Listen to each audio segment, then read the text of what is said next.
बिस्मिल्लाहिर्रहमानिर्रहीम, अस्सलाम वालेकुम। आपका दोस्त सलमान हैदर। यकीन रखता हूँ कि परवरदिगार ने आपको और आपके अहले खाना को अपनी हिफ्ज़ व अमान में रखा होगा। पाकिस्तान के मेरे वो दोस्त, हिंदुस्तान के मेरे वो दोस्त, अफ़गानिस्तान के और दुनिया भर के उन ममालिक में जहाँ इस वक्त ईद है, उन सबको मेरी तरफ से बहुत ज़्यादा ईद मुबारक हो। स्पेशली जो मुस्लिम कम्युनिटी है, चाहे वो पाकिस्तान में है चाहे इंडिया में है, मेरे पुराने बहुत अच्छे दोस्त हैं, पुराने रिश्तेदार तक उधर मौजूद हैं, उन सबको मेरी तरफ से बहुत बहुत ईद मुबारक हो।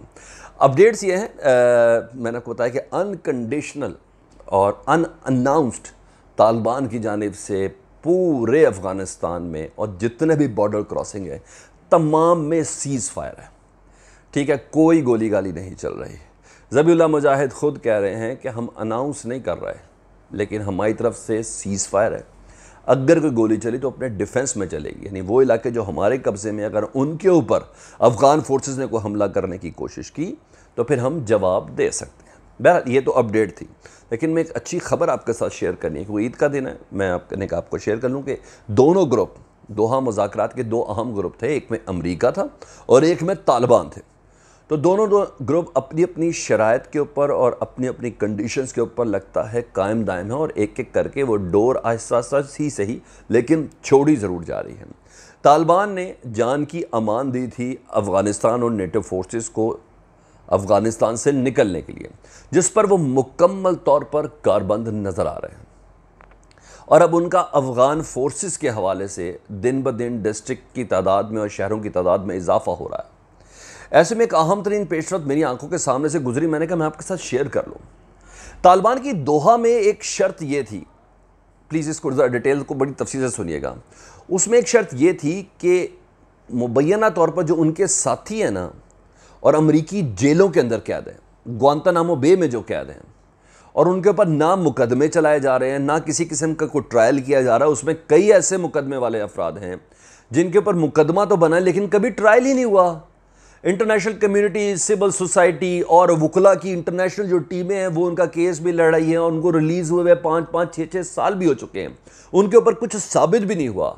उनकी रिहाई तालिबान ने एक अहम तरीन शर्त रखी थी, और उस शर्त पर अमल पैरा होते अमरीका इस वक्त नज़र आ रहा है।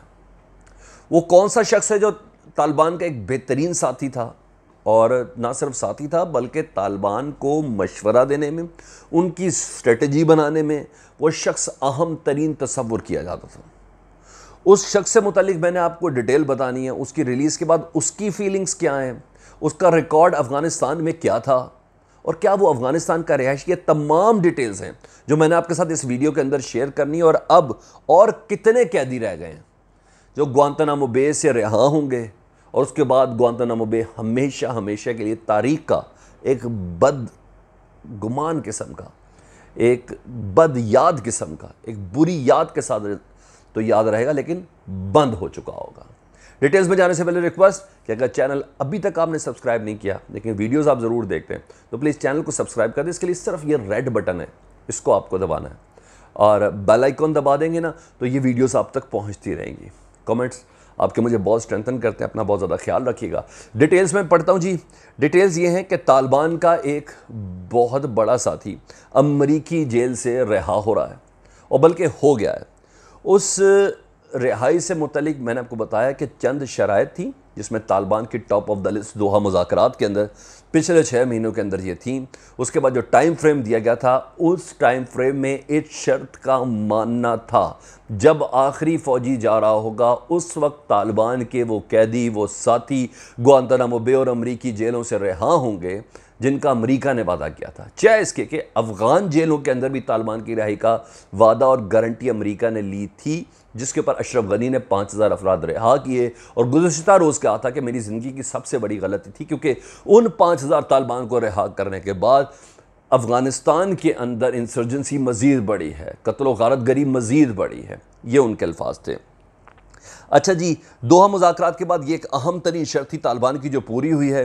ग्वांतानामो बे से ये मराकश का शहरी है, और 2002 में ये गिरफ़्तार हुआ था, और ग्वांतानामो बे में इसको कैद किया गया था, इसका ट्रायल हुआ था। ग्वांतानामो बे से मतलब जल्दी से मैं बताता हूँ, ये वो अमरीकी जेल थी जिसको 9/11 के बाद जिसको तामीर किया गया था, जिसको रखा गया था। और ये जेल मशहूर किस बिना पे थी? दुनिया के बदतरीन टॉर्चर के हवाले से ये मशहूर थी। हर उस कैदी को ऑरेंज कलर के एक लिबास के अंदर इसमें रखा जाता था और यहाँ की मुख्तलिफ फुटेजेस शेयर जो हुई थी ना, उसने अमेरिका की शख्सियत अमेरिका के जो चेहरे को, जमहूरी चेहरे को मस्ख करके रख दिया था। जहाँ कैदियों को पेशाब चटाया गया फ़ौजियों का, जहाँ कुरान की बेहुरमती हुई, जहाँ कैदियों को कुत्ते की तरह चेनों से बांध के बाहर फिराया जाता था। और इसके अलावा इंसानियत अपनी तजलील के आखिरी मराहिल में थी। और सबसे बदकिस्मती ये थी कि इसमें कैदियों के ट्रायल नहीं होते थे।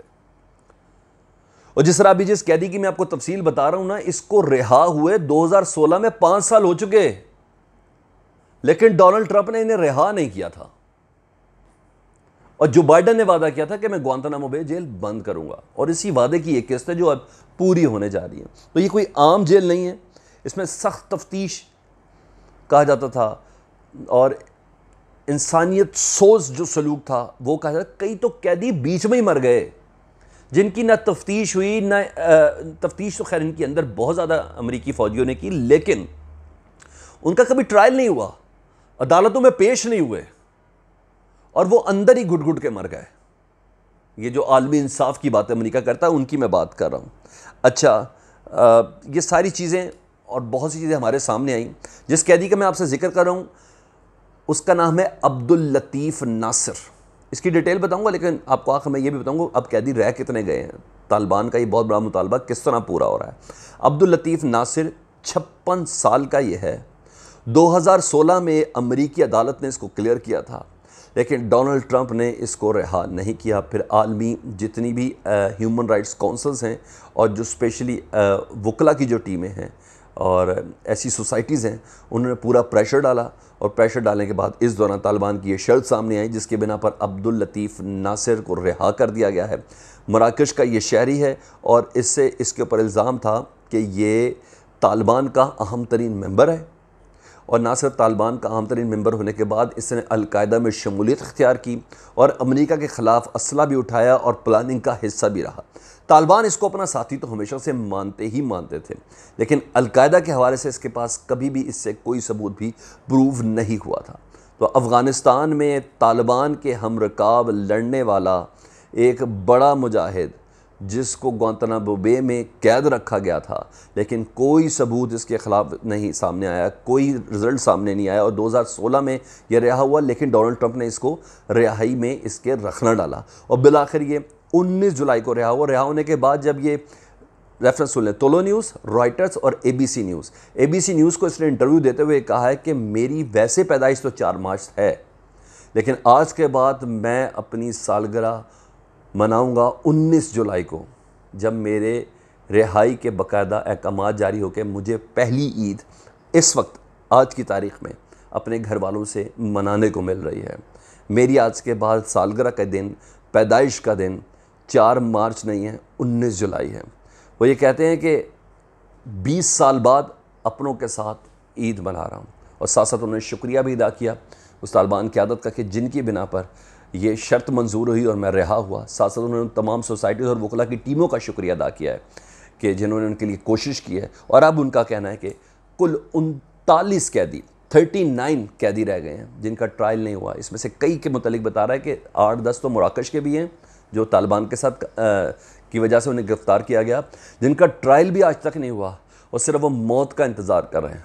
उनका ये कहना है कि अब मुझे उम्मीद होगी कि बाकी 39 कैदी भी ग्वांतानामो बे से बाहर निकल जाएंगे, जिसके बाद ग्वांतानामो बे को हमेशा के लिए ताला लग जाएगा।